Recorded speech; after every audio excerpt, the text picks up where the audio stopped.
एक बड़ा प्यारा प्रसंग स्मरण में आया, सभी लोग बड़े ध्यान से सुन। आप सब लोगों ने एक संत का नाम सुना होगा, संत श्री रैदास जी महाराज, जिनको लोग कोई कोई रविदास भी कहते हैं। संत श्री रैदास जी महाराज, कौन से कुल में उनका जन्म हुआ?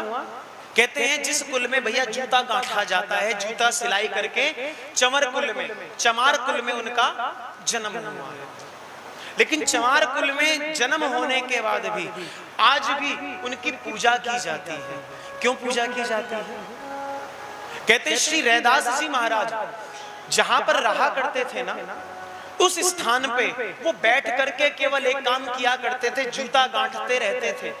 मतलब जूते की सिलाई किया करते थे चमड़े की, और जूता बनाया करते थे, और बैठकर केवल एक काम करते थे, राम राम राम राम। और इसके अलावा कुछ नहीं, एक ही मंत्र था, क्या? केवल राम राम किया करते थे। एक बार उनके गांव का एक व्यक्ति स्नान करने के लिए, तीर्थ करने के लिए अयोध्या, कहां पे गया? गंगा जी पे गया। बड़े ध्यान से सुनना सभी लोग, कहां पर गया? गंगा जी स्नान करने के लिए गया। और जब वो गंगा जी स्नान करने के लिए निकला है ना, तो भैया गांव में सबके पास गया है, और गांव में सबके पास जाके कहता, भैया मैं गंगा जी स्नान करने जा रहा हूं, कोई कुछ देना चाहता है, गंगा जी के लिए अर्पित करना चाहता है तो दे दो। सबसे बोलता। पहले होता था ना भैया, गांव के कुछ लोग अगर तीर्थ यात्रा में जाते थे तो भैया गांव वाले जो थे कुछ ना कुछ उनको वस्तु दिया करते थे। तो गांव में सबके पास गए, और सबके पास जाकर के भैया किसी ने 1 रुपया दिया, किसी ने 2 रुपया दिया, किसी ने अनाज दिया, किसी ने पुष्प दिया, सभी ने कुछ ना कुछ दिया। लेकिन जब रैदास जी के पास आए, भैया रैदास जी के पास कुछ था तो नहीं, क्योंकि रैदास जी जो भी जूता गांठने से कमाते ना, सारा की सारा पैसा संत सेवा में लगा देते। उनके पास कुछ था नहीं।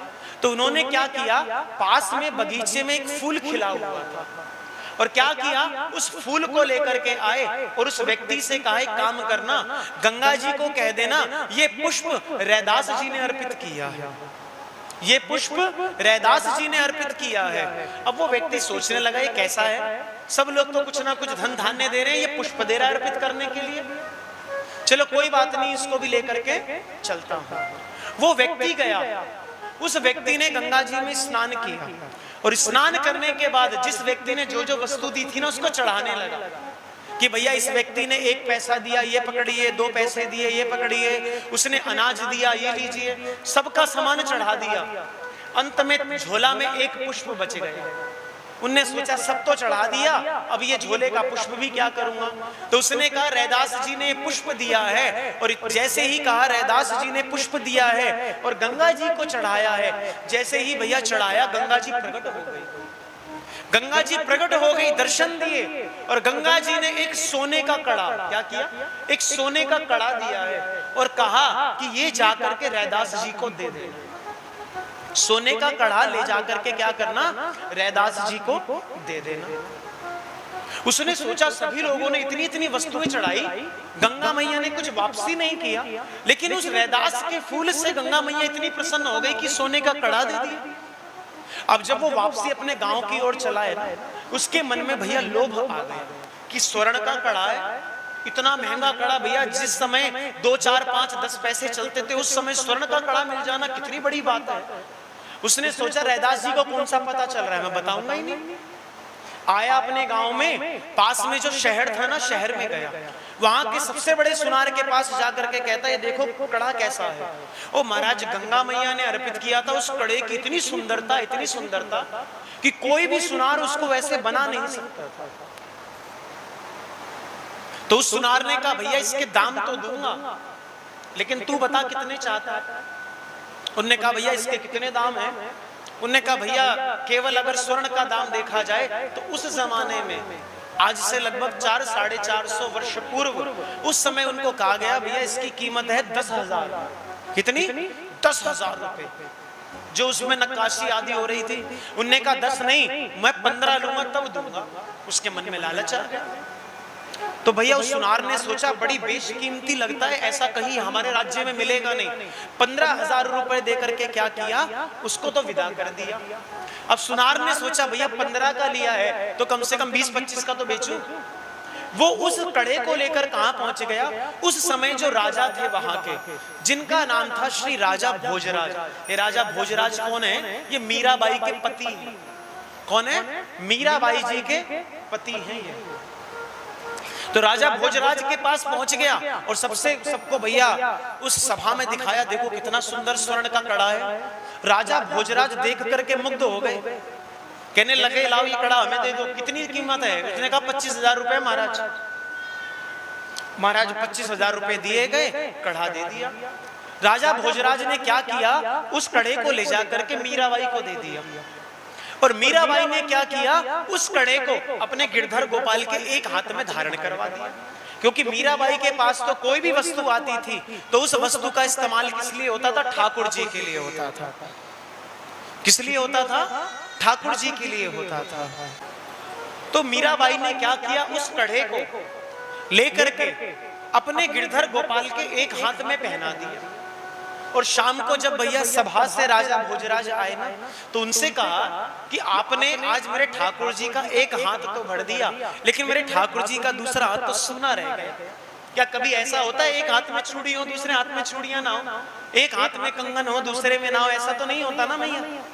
जब भी कोई माता श्रृंगार धारण करती है तो भैया कानों में दोनों तरफ कुंडल होंगे, दोनों हाथों में चूड़ियां होंगी।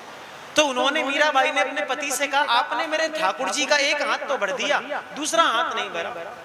उनने कहा चिंता क्यों करती हो? जिस सुनार ने एक कड़ा ला करके दिया उससे दूसरा भी मंगवा लेंगे।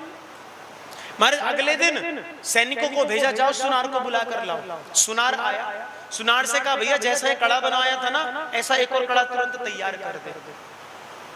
कितने का था? 25,000। 25 नहीं 30,000 दूंगा। जाके दूसरा कड़ा बनाकर जल्दी से जल्दी लेकर के आओ। 1 हफ्ते का समय दिया। अब महाराज वो सुनार सोचे कि ये कड़ा तो मुझे उस व्यक्ति ने ला के दिया, अब वो व्यक्ति है कहां से, मैं उसको जानता नहीं। महाराज 1 हफ्ते तक समस्त नगर में भ्रमण किया और नगर में भ्रमण करते करते भैया वो गांव में पहुंचा, उसको वो व्यक्ति मिल गया। उस व्यक्ति से कहता, भैया वो जो तू कड़ा लाया था, एक काम कर, पिछली बार तुझे 15 दिए थे, 15 नहीं इस बार 20,000 रुपए दूंगा, लेकिन एक और कड़ा ला करके दे। अब वो व्यक्ति सोचे कि भैया वो कड़ा तो मुझे गंगा मैया ने दिया था, रैदास जी के नाम का जब फूल चढ़ाया, कहां से मिलेगा कड़ा? वो उस सेठ जी ने कह दिया सुनार ने, अगर तूने दूसरा कड़ा लाकर नहीं दिया तो राजा से बोलकर तुझे सूली चढ़वा दूंगा। उसने कहा मैं कड़ा ला करके नहीं दूंगा, मुझे सूली चढ़ाओगे? कड़ा तुम भी तो नहीं दोगे, सूली तो तुम्हें भी चढ़ना पड़ेगा, नंबर तो दोनों का लगेगा। तो कहते जो बात हो सत्य सत्य एक काम करियो, बता दियो। महाराज वो सुनार और वो जो व्यक्ति था दोनों कहां पहुंच गए? राजा भोजराज के पास। कहां पहुंचे हैं दोनों? राजा भोजराज के पास। और जो बात थी भैया सारी की सारी बता दी।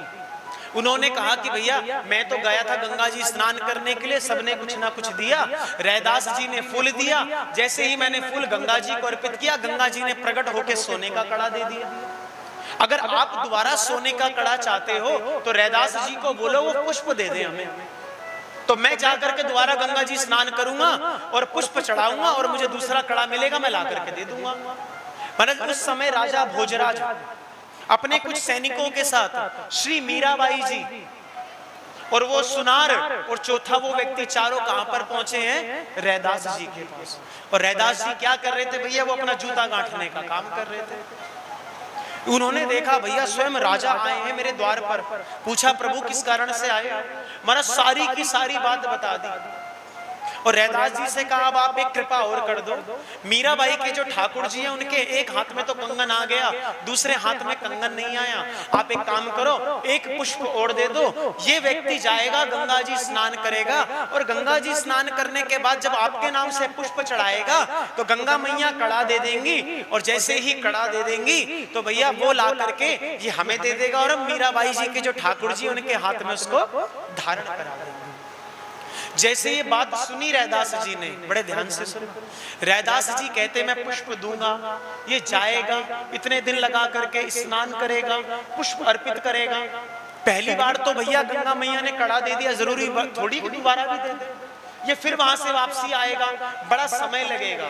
तो कहते हैं इतनी दूर जाने की कोई आवश्यकता नहीं है। उसी समय भैया जो कठौता रखा था ना, जिसमें जल भरा रहता था, जब वो जूते की सिलाई विलाई करने के लिए जल लिया करते थे अपने हाथ में, चमड़े को साफ करने के लिए, तो भैया जो कठौता पड़ा रहता था, उसी समय श्री रैदास जी महाराज ने उस कठौते में ही गंगा जी का आवाहन किया, कठौते में हाथ डाला है और हाथ डाल करके कड़ा निकाल लिया। कहते मन चंगा तो कठौते में गंगा। रैदास जी ने सबके सामने देखते देखते कठौते में ही हाथ डाला और भैया कंगन निकाल लिया। राजा भोजराज कहने लगे गंगा जी जाने की जरूरत नहीं पड़ी। अरे कहते भैया गंगा जी का स्मरण करो, वो तो यहीं पर आकर के विराजमान हो जाती है।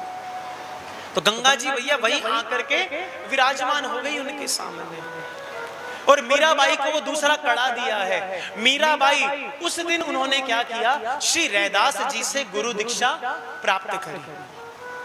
क्या करी मीराबाई ने, श्री रैदास जी से गुरु दीक्षा को प्राप्त कर लिया। और जो राम राम राम राम श्री रैदास जी जपा करते थे, वही राम राम कौन जप रहा है, वही राम राम श्री मीराबाई भी जप रही है।